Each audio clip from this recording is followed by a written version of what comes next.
12절에 보면은 무화과 나무가 나옵니다. 무화과 나무의 비유를 배우라는데 새 공방복음서에서는 모두 기록되어 있습니다. 마가복음, 누가복음에 기록되어 있는데 무화과 나무는 잎보다는 먼저 꽃이 피고 이른 열매를 맺기 시작합니다. 따라서 잎사귀를 내면 이른 열매를 거두는 여름이 가까운 줄을 알게 된다고 하는데요.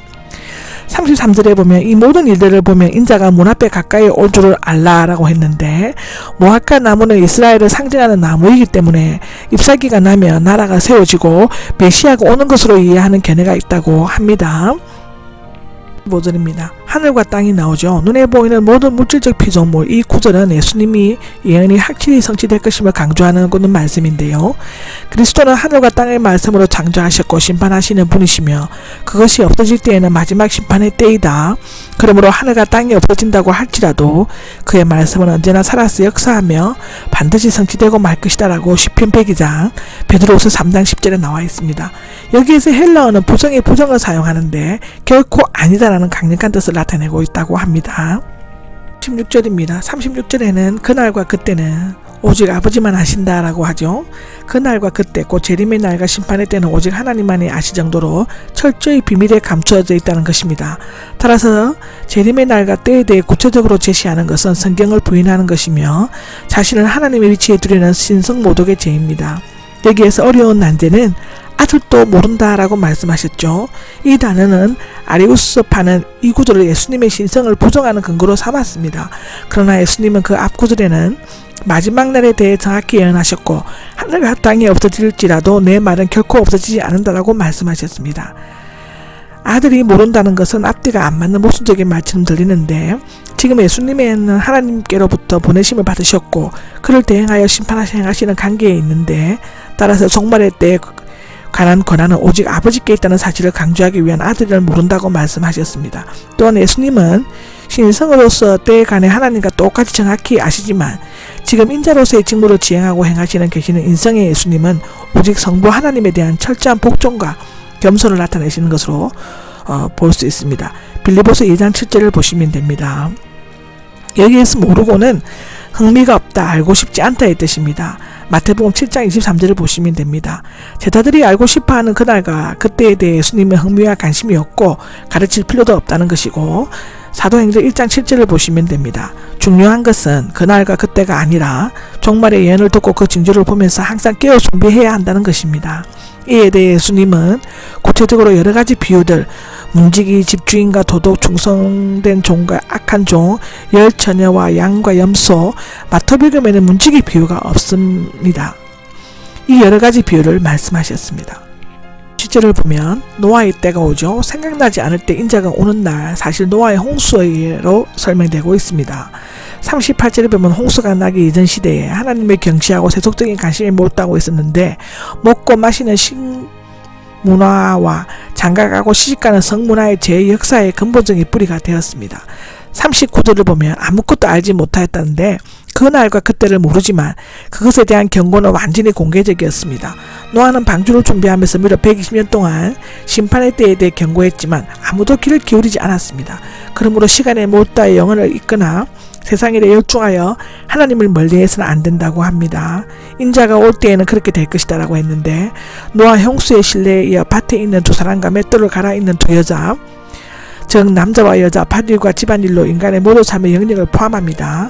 이 내용은 조금은 다르지만 집주인과 도덕을 실제로 들어 설명을 하셨습니다. 마지막 심판 때에는 데려가느냐, 내버려 두느냐의 그 구원을 받느냐, 멸망을 당하느냐, 두 중에 오직 하나만의 현실만이 있을 것이라고 기록합니다. 42절에 보면 깨어있으라가 나옵니다. 일어나다, 깨어나다의 정신 차리다에서 나온 현재 명령형이고 주시하다입니다. 방심하지 않다, 정신 차리고 지키다의 뜻이고 항상 졸지 말고 눈을 뜨고 크게 뜨고 참고 기다리는 것을 나타내는데 교대계의 이름으로 쓴 그레고리는 깨어있으라는 헬라어에서 비롯되었습니다. 이것은 준비하고 있으라, 즉 미래사를 포함해 현재형 계속 준비하고 있으라는 말과 같은 뜻으로 지니고 있는데 늘 깨어 계속적으로 준비해야 하는 이유는 어느 날에 우리 주님이 오실지 알지 못할 뿐만 아니라 생각지도 않은 시간에 오실 것이기 때문입니다. 여기에서 생각지도와 오실 동사가 모두 현재형 동사로 되어 있는 것은 예수님의 재림을 미래적 시점에 고정시키지 말고 언제나 현재 시간의 개념으로 알고 늘 긴장하면서 깨어 준비해야 함을 교훈하기 위함입니다. 아멘. 절입니다. 도둑이 자기 집을 뚫고 그 당시 벽은 햇빛에 말린 벽이 돌이나 부서지기 쉬운 돌로 만들어졌기 때문에 뚫기가 쉬웠고 때로는 지붕이나 마루 밑에 도둑이 들어오는 통로가 되었습니다. 우리가 앞날에 무슨 일이 일어날지 주님이 언제 오실지를 모르는 것은 오히려 은혜가 될 수 있습니다. 다 알고 있다면 오히려 용기를 잃거나 믿음이 나태해질 수 있습니다. 항상 주님이 오실 것을 내다보고 깨달아 준비하는 자에게는 주님이 언제 오실지가에 대해서는 큰 문제가 되지 않습니다. 아멘. 15절입니다.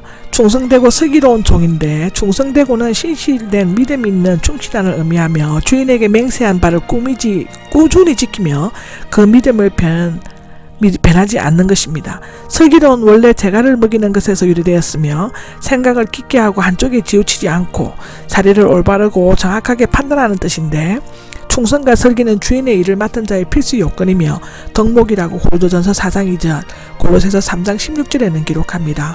종은 노예를 의미하는데 누가복음에서는 관리인으로 되어 있습니다.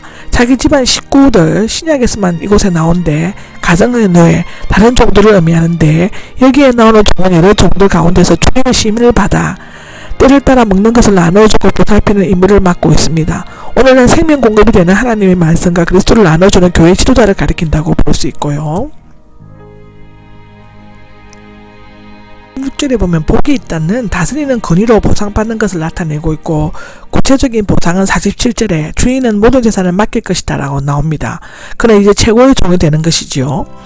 48절에 보면은 악한 종이죠. 그는 선택을 받았지만 깨어있거나 준비하지 못한 종을 말합니다. 그는 첫째, 주인이 늦게 온다고 생각했고 오는 것은 주인의 뜻에 달려있는데 그는 은연중에 주인이 된 것처럼 착각하고 종이 해야 할 일을 망각하였습니다.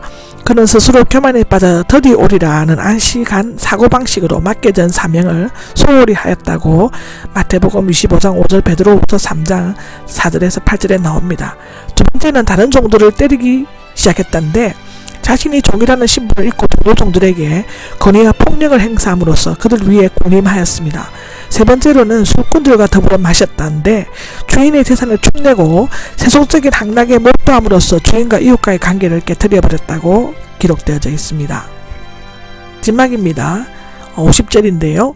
예상하지 못한 날이 올 것이다. 근데 우리는 주님이 언제 오실지는 전혀 모릅니다. 그런데 우리가 분명히 알 수 있는 것이 있는데 그것은 예상하지 못한 날, 알지 못하는 시간이 오신다는 것입니다. 하나님의 시간은 우리의 것과 전혀 다르며 하루가 천년 같고 천년이 하루와 같습니다. 우주적인 종말뿐만 아니라 개인적인 종말인 죽음인 경우에도 예외는 아니죠. 이 날은 충성되고 슬기로운 성도들에게는 복된 상급의 날이지만 악한 불신자들에게는 슬피 통곡하며 이를 가는 저주의 날이 될 것이라고 기록하고 있습니다.